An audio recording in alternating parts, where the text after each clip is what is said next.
Here we are. So we're talking about staging and styling your home for sale.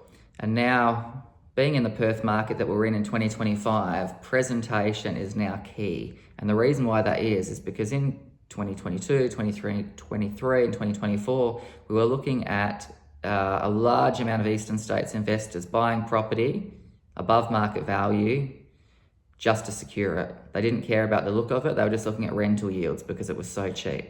Now that we've really had massive growth and we've got the median house price over 700,000 and above Melbourne, it's more an owner-occupier market. The investors have gone to Brisbane, to Melbourne, to parts of Adelaide.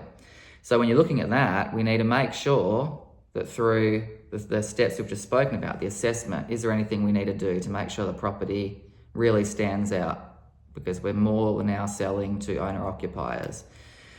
What can we do from that in terms of cosmetic renovation? What are the little tweaks that we can do? And generally, it's not as expensive as what people think. We've got trades, or we work with project managers who look after the renovation, and they've got people who do it much cheaper than what you would think.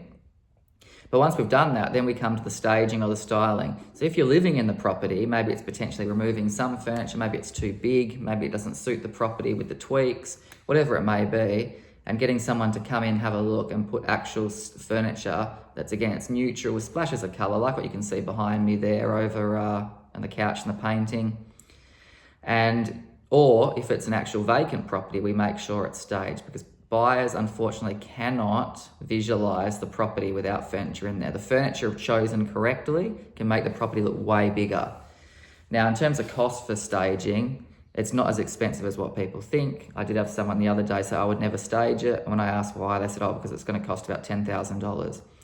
That's not true. You can generally get a 3-bedroom, 1 bath, 1 living room stage for around $3,300 to $3,500. And then a 4-bedroom, depending on the living area, is probably between $4,500 and $5,500. So when that can potentially assist in getting you an extra $50,000 to $100,000, they do say it's about 10% added on to your sale price with staging, then why would you not do that? Especially if your property is vacant, especially if it's vacant. So just have a think about that as well. That's always a perfect question to ask during the assessment. Well, what would you think about doing? And again, it's not a personal thing about your furniture. It's just what makes the house really pop with the photos, and when buyers walk in, to get them emotionally connected. And a lot of the times that's just neutral colours that are a little bit smaller than what we would normally live with, because it's for the staging purpose.